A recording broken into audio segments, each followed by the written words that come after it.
Assalamualaikum warahmatullahi wabarakatuh. Hamdan syukurillah amma ba'du. Anak-anakku yang Bapak cintai, yang Bapak sayangi, kelas 11 ya. Di sini ada kelas 11 TKJ, kelas 11 OTP ya, ataupun kelas 11 AKL. Di sini Bapak melanjutkan materi yang sudah Bapak sampaikan waktu minggu-minggu yang lalu, dan mungkin beberapa kelas Bapak sudah menjelaskan terkait tentang bab 2. Sekaligus Bapak akan mengevaluasi kembali ya yang ada di bab 2, yaitu terkait tentang syaja'ah ya, tentang syaja'ah.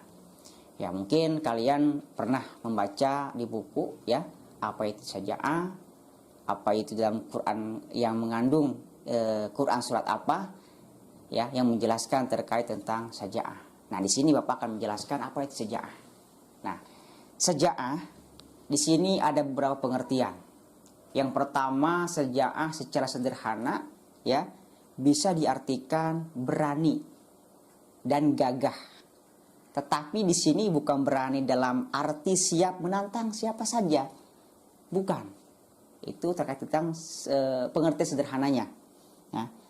Tanpa mempedulikan apakah dia berada di pihak yang benar atau salah. Nah, itu terkait tentang arti secara sederhananya. Nah, arti yang kedua terkait tentang syaja'ah ya.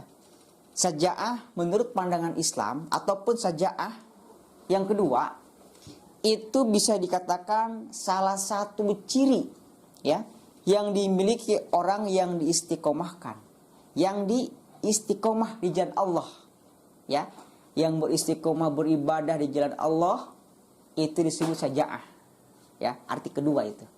Kemudian selain ciri-ciri berupa al-imtinan.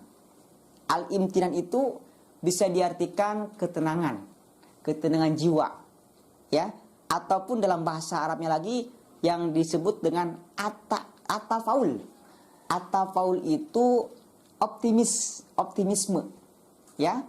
Istilah yang berdekatan dengan syaja'ah adalah jur'ah ya, dan iqdam dan jur'ah gitu kan. Nah, syaja'ah sifat pertengahan ya antara jub'an, penakut ya, penakut, dan taur, brutal, tanpa perhitungan kayak gitu. Itu dalam arti yang kedua. Bapak, gimana kalau seandainya itu menurut pandangan Islam saja itu agak gimana? Nah, di sini ada pandangan Islam, yaitu syaja'ah berani ya, tidaklah ditentukan oleh kekuatan fisik, akan tetapi oleh kekuatan hati dan kebersihan jiwa. Nah, sebagaimana sabda Rasulullah SAW yang sudah tercantum dalam sebuah hadis ya, yang diriwayatkan oleh Imam Bukhari Muslim, yang bisa dikatakan dengan muttafaq alaih. Muttafaq alaih itu bisa dikatakan Bukhari Muslim. Ya. Di sini ada hadis, Bismillahirrahmanirrahim. An Abi Hurairah radhiyallahu an qala Rasulullah sallallahu alaihi wasallam laisa syadidu bil sur'ati innamas syadidu alladhi yamliku nafsahu 'indal ghadab. Muttafaq alaih. Nah, artinya dari Abi Hurairah radhiyallahu an berkata, Rasulullah sallallahu alaihi wasallam bersabda, bukanlah yang dinamakan pemberani itu orang yang kuat bergulat. Sesungguhnya pemberani itu ialah orang yang sanggup menguasai dirinya ketika marah, yang sanggup menguasai dirinya ketika dia itu emosi. Jadi merendamkan emosi ketika kita marah. Nah, itu bisa dikatakan syaja'ah. Menurut pandangan Islam, menurut yaitu hadis tersebut ya, ketika kita marah nih, kita marah, posisi kita marah itu gak ingat apa-apa. Nah, ketika kita marah, terus kita ada sedikit bisa memperbaiki amarah tersebut, bisa terkendali marah tersebut. Yang tadinya kita marah, kita sadar diri, oh iya marah itu gak baik, emosi itu gak baik. Nah, pandangan Islam ini seperti ini, bisa dikatakan yang namanya syaja'ah ya. Jadi posisi kita ketika marah, marahnya nggak jadi. Jadi terendam marahnya, ya. Yang turunnya, kencang marahnya, jadi dia rendah kembali. Nah, itu bisa dikatakan syaja'ah menurut pandangan Islam. Nah, itu terkait tentang pengertian syaja'ah. Yang selanjutnya, nah, apa saja sih bentuk-bentuk sikap syaja'ah? Nah, bentuk-bentuknya di sini, yang pertama, bentuk-bentuk sikap syaja'ah yang pertama adalah keberanian berjuang di jalan Allah. Kita berani, ya, berani berjuang di jalan Allah, ya. Jadi seorang muslim harus berani maju, ya, untuk berjuang di jalan Allah, jihad fisabilillah, ya, membela kebenaran, memusnahkan kebatilan, ya. Banyak sekali kisah teladan dan para sahabat, ya, dan para sahabat Rasul generasi pertama umat Islam, ya, yang dapat diambil, mereka sangat pemberani, ya, tidak cinta dunia dan lebih mencintai kehidupan akhirat. Ketika perintah berjuang datang karena umat Islam semakin tertindas, mereka menyambutnya dengan semangat tinggi. Perintah tersebut terdapat dalam Quran surat Al-Anfal, yaitu ayat 15 sampai 16.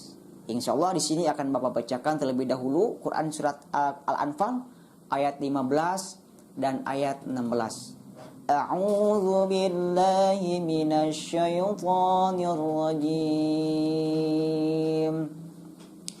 Bismillahirrahmanirrahim. Ya ayyuhalladzina amanu idza laqitumul ladzina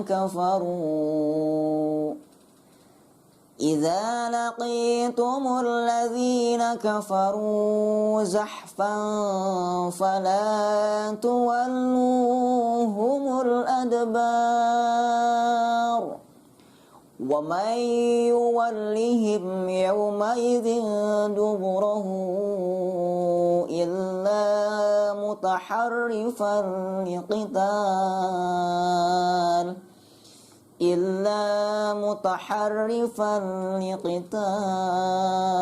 aw mutahayyizan ila fi'atin faqad ba'a bighadabin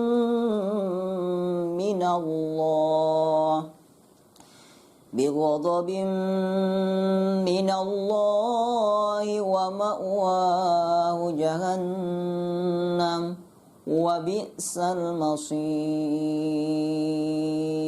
Nah, itulah Quran surat Al-Anfal ayat 15 sampai ayat 16. Yang artinya di sini, wahai orang-orang yang beriman, apabila kamu bertemu dengan orang-orang kafir yang akan menyerangmu, maka janganlah kamu berbalik membelakangi mereka ataupun mundur.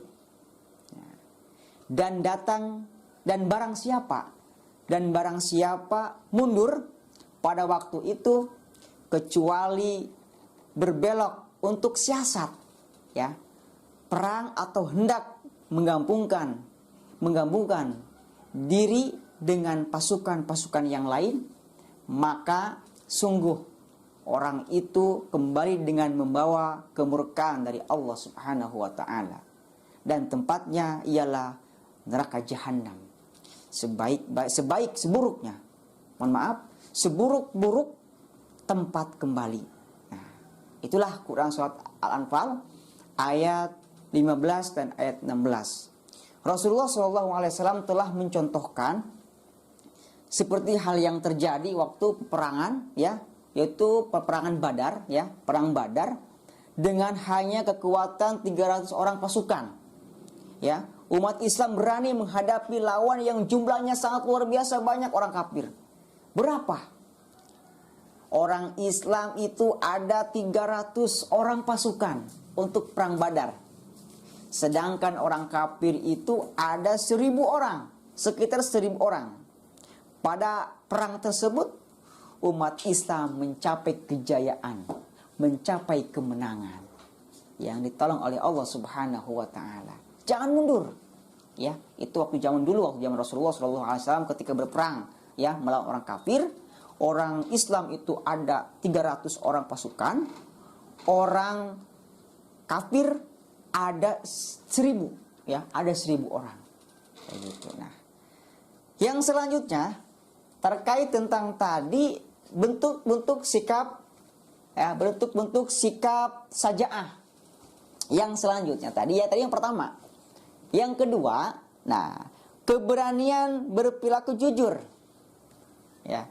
Karena sikap jujur itu adalah sikap Rasulullah Shallallahu Alaihi Wasallam, ya, yang mempunyai sifat Rasul, itu jujur, ya. Apa saja sih sifat yang ada pada di Rasulullah Shallallahu Alaihi Wasallam? Yang pertama adalah sidik, ya. Sidik itu jujur, benar. Sidik, amanah, tabligh, fatonah. Itu sifat yang ada pada di Rasulullah Shallallahu Alaihi Wasallam. Sidik ataupun jujur ataupun benar.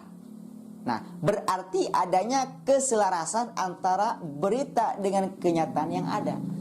Nah, jika suatu berita sesuai dengan kenyataan, maka berita tersebut bisa dikatakan jujur. Akan tetapi, jika berita tidak sesuai dengan kenyataan, maka berita tersebut bisa dikatakan dusta. Apa itu dusta? Kidhib. Apa itu kidhib? Bohong. Ya, berarti masih opini beritanya, ya. Masih kata orang-orang. Nah, kalau kata orang itu kita belum benar. Tapi kalau sudah fakta, sudah terbukti, sudah nyata, nah, itu bisa dikatakan sidik ataupun jujur. Nah, akan tetapi, ya, jika berita tersebut, ya, berita tersebut bersifatnya opini,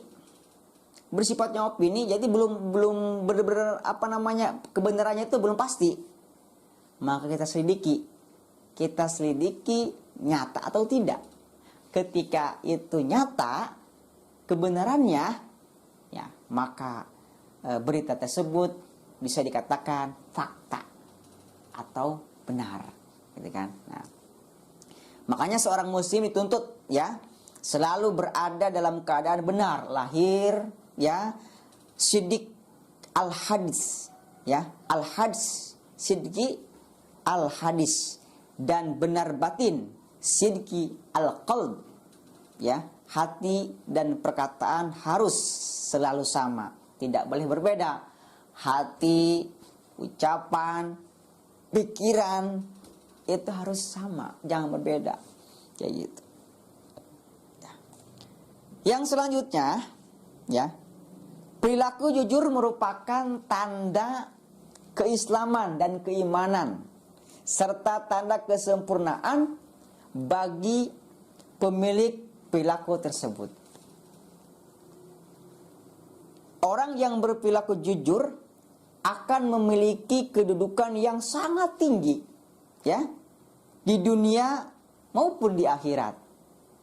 Orang yang berperilaku jujur akan mampu menggapai derajat orang-orang yang mulia, ya, yang mulia di sisi Allah Subhanahu wa taala, dan senantiasa mendapatkan keberkahan dalam segala aktivitasnya, sebagaimana dijelaskan dalam sebuah hadis yang diriwayatkan oleh Hakim bin Hizam berikut, ya, Rasulullah, ya, yang artinya Rasulullah Shallallahu Alaihi Wasallam bersabda, yang artinya penjual dan pembeli diberi kesempatan berpikir selagi mereka belum berpisah.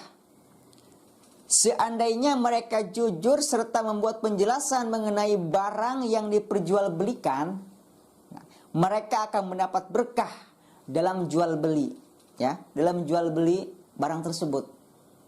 Sebaliknya, jika mereka menipu dan merahasiakan mengenai apa-apa yang harus diterangkan tentang barang yang diperjualbelikan, maka keberkahannya akan terhapus. walaupun hanya berapa persen menipu. Contohnya ya, kita jual kain, jual baju, jual sarung, ataupun jual barang yang lain. Ketika kita memperjualkan barang, ada pembeli, ya, konsumen lah. Kita sebagai pedagang, sebagai produsen, mungkin kita menawarkan barang, ya. Barang mungkin kain, baju, ataupun sarung, menawarkan kepada konsumen. Kata konsumen, ini barang bagus tidak? Nah, ketika kita jujur bahwasanya ini barang bagus, ya, barang bagus, langsung ini dicetak, ya, dari tempat yang bagus, kualitasnya bagus. Kalau bagus, kita ucapkan bagus kepada konsumen. Akan tetapi jikalau ada barang tersebut mungkin ada yang jelek lah, entah itu sarungnya itu tenunnya ada yang patah, ataupun ada yang bolong kainnya. Kalau kita punya rasa tanggung jawab sebagai produsen, sebagai penjual, ya, kalau kita ini tidak jujur, otomatis, ya, keberkahan itu walaupun hanya setitik bolong yang ada di kain itu tidak berkah, ya, tidak berkah, kayak itu. Dan bahkan ketika ditawar juga, contohnya sarung ini harganya, contohnya sarung BHS. Sarung BHS paling murah itu kurang lebih 500.000 atau 400.000. Ya, dari sananya itu kurang lebih 400. Kita jual, ya, kita jual dengan harga 450. Kalau barangnya 400 berarti kita jual 450. Nah, ditawar kembali sama konsumen 435 ataupun 440.000. Nah, itu kan kita masih ada untung tuh 40.000. Nah, ketika konsumen berinteraksi dengan penjual, mau membeli barang tersebut, Pak, ini saya beli sarung BHS harga 440, gimana ini? Wah, nggak dapet dari sananya juga. Dia bilang nggak dapet dari sananya juga, padahal harganya 400.000.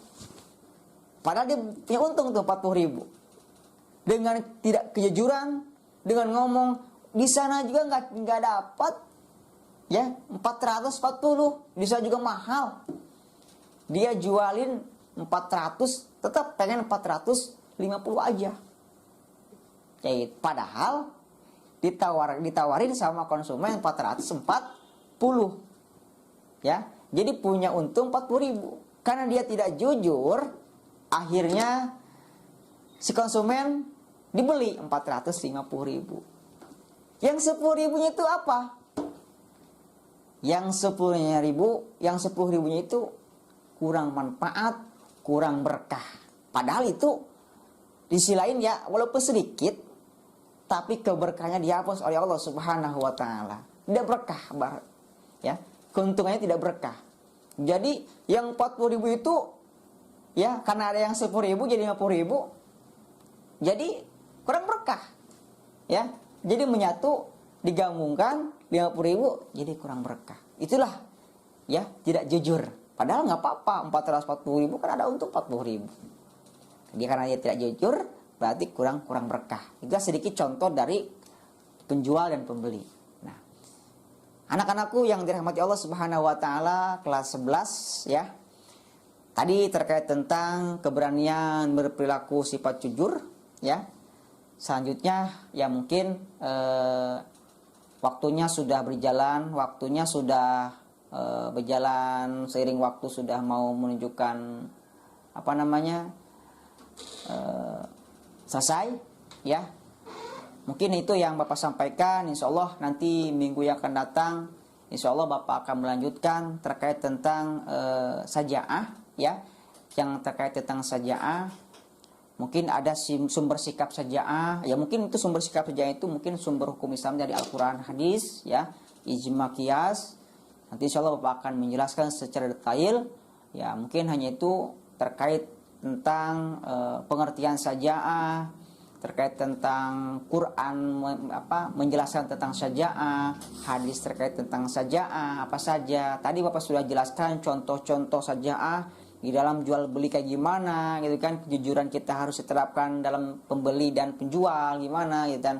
Kita barang kita kalau baik, kalau bagus itu ucapkan bagusnya, kalau jelek itu kita ucapkan jeleknya. Ya, mungkin ada klarifikasi dari si konsumen. Oh iya, karena ini barangnya ini sudah jelek, nah tidak apa-apa, walaupun harganya 300.000, ya dari sana 300.000, jadi dijual 350.000, ditawar sama konsumen 320.000, karena ada utuh 30.000 tuh. Kalau kita jujur, ya karena ini barangnya agak jelek, ya tidak apa-apa, itu berkah.